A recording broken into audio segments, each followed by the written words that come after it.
SK Chairman sa Barangay MV Hetchanova Haro sa Iloilo City nga ginaaligar questionable nga naggastos ang pondo sang SK ginaduso sa Iloilo City Council nga kakason sa pwesto. Ini ang gintutukan ni Kim Salinas, exclusive.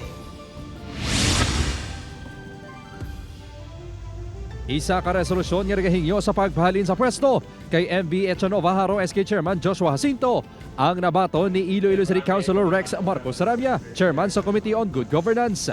Pirmado ang resolusyon sang SK official sang Barangay MV Hetchanova Haro. Apang ang resolusyon na ginakabig pa unverified complaint suno kay Sarabia. Nagabiso ini sa SK officials nga kumplitohon ang mga ebidensya para makasugod sila sa paghiring sang kaso. Dapat ang reklamo ang duly notarized kag may naka-attach nga supporting documents. There has to be due process.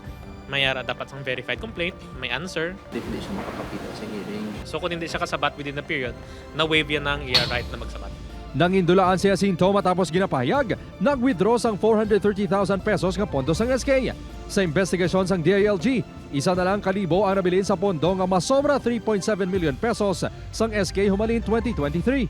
Hulyo 4, 2025 pa iniulihin naka-duty sa barangay. Sunod sa DILG Iloilo City, may poder ang Iloilo City Council sa pag-suspend sang tubtob-anom ka bulan o kung pag-dismiss ang isa ka SK official. Yung paragraph B, section 18 sang RA 10742 ang SK law bala. So, pwede siya ma-dismiss.